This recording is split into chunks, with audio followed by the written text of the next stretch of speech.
Hi everyone, a new video today with the planting of this border. As you saw in the last one, we got the wall done.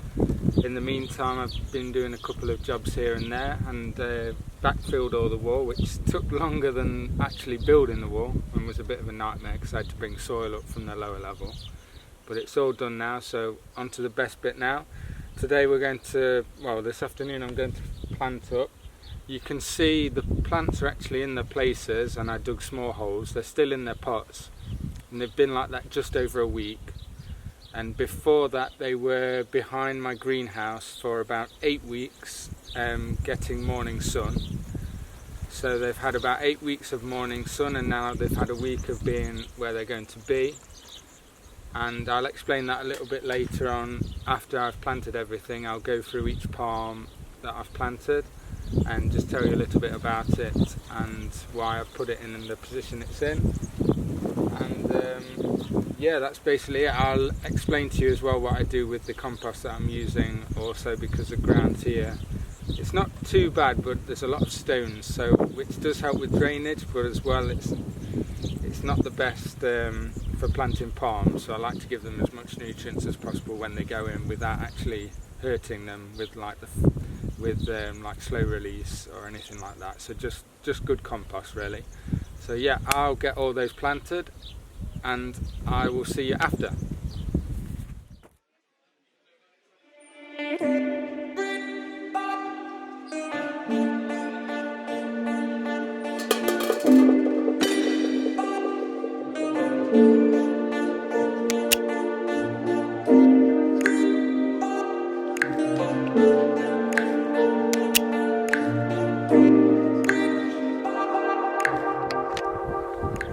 Right, so it's all planted up now and it's all watered. So I'm just going to take you through and show you what I've planted and tell you a little bit about it. This is a Phoenix elegans. It takes full sun from a very early age, so I've put it here. This border is south facing, so this will get sun all day just about at the moment until everything else starts growing. So that's why I've put these ones on the outside. This one is a Ceroxylon quindense. This is one of the tallest palms in the world. These grow in Colombia up to 100 meters, I think it is tall. Obviously this one's got a long way to go, but again, they'll do well in full sun, so that one's on the edge there as well. This one is a Phoenix sargentii, also known as a cherry palm. These grow very, very slow as well. I've got one in the ground which is looks fine, but it hardly looks as if it's grown in 2 years. So they're nice palm when they're big, but they take a long time to get there. This one is a Protargia remota, and I have a few of these around the garden. Well, a few Protardias. The remota is supposed to be the cold hardiest of them all, even though some of the others like the Hilbrandi, Lauriana, they are doing well at the moment, so this one should grow pretty quick.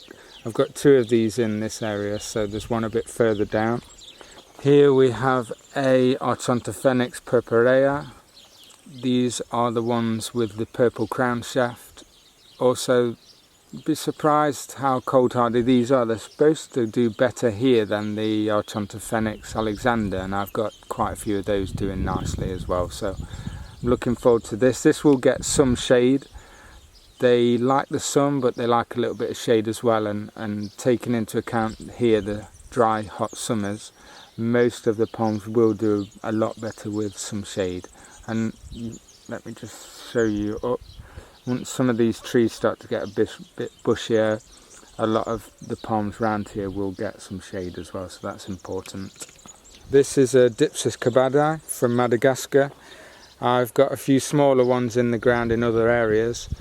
They don't look great, but they've survived the winter and they are growing, so hopefully once they get a bit more established they will start to look a bit nicer. But yeah, this is the biggest one I've got, and you can see it's not a massive size, so we'll see how they do anyway. Here we have a Dipsis lastiliana, also from Madagascar.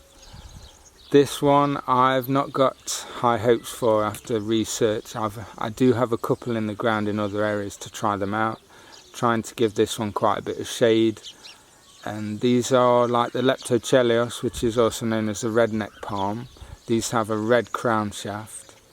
The Lastiliana is a little bit more tropical, so we'll see how it gets on anyway. This one I'm really looking forward to seeing how these do.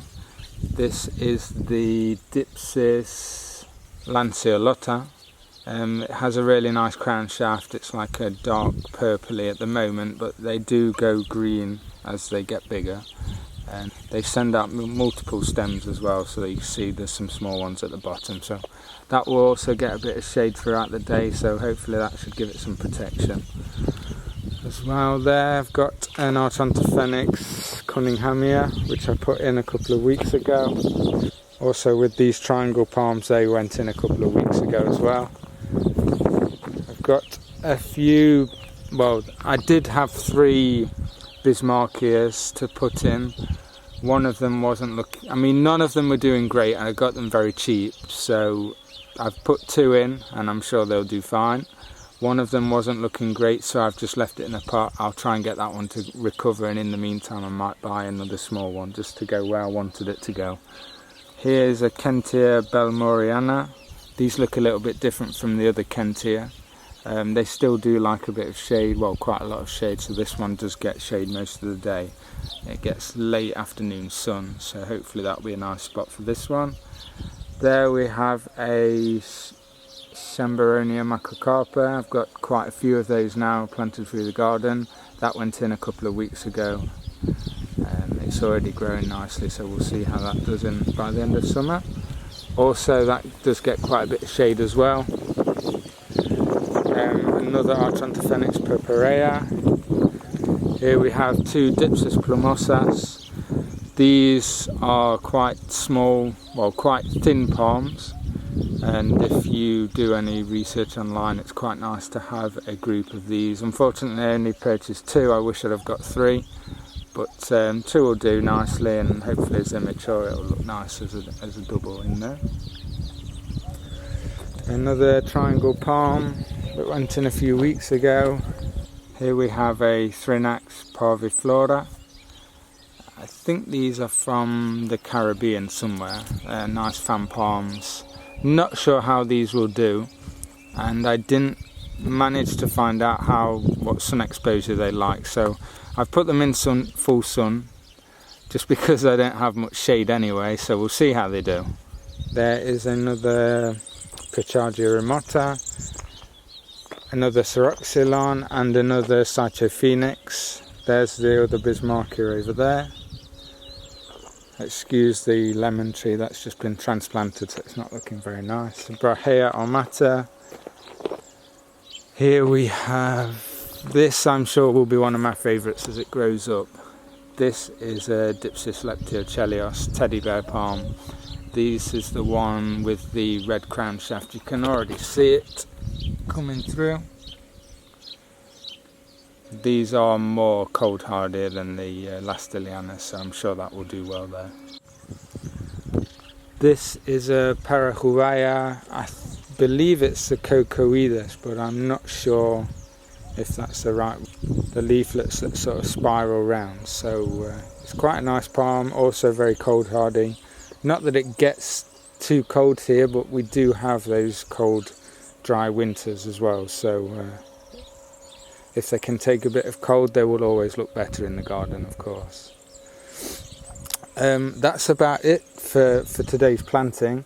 I do have lots of flowers and other bits and bobs to go in, but I'm just waiting, just got them in the pots at the moment, growing still in pots. So it will fill out with some colour in here and some flowers and bushes and maybe a couple of small trees as well. And yes, in a couple of weeks I would like to order some more of this volcanic rock and get it all looking tidy, give it a good rake and clear, and finish the irrigation as well, because I didn't have enough tubing and I can't get any at the moment. So I will just say what I do with my palms, because I did have to order these from Tenerife, so I had to make sure I ordered plenty to make it worthwhile. And they're not the cheapest plants to get, so I like to do as much as I can to help them get established. So with the soil, most palms do like quick draining soil. So I try and mix together some humus with normal compost, and I add also some horse manure. I mix it all together, and then I mix that again with the soil that I already have in the ground, and it just gives it a nice quick draining but plenty of nutrients, and they seem to do well from that. So yeah. So if anyone's got any suggestions of palms that would look good here, or plants or trees or any sort of shrubs that will do well in this sort of climate, please let me know. Be happy to add some bits and bobs in here that I've not tried before. My next video I would like to do of the enclosure. It's starting to look good now, and we hope to be getting some birds as soon as we're allowed out. Thank you for watching, and I'll see you on the next video. Bye bye.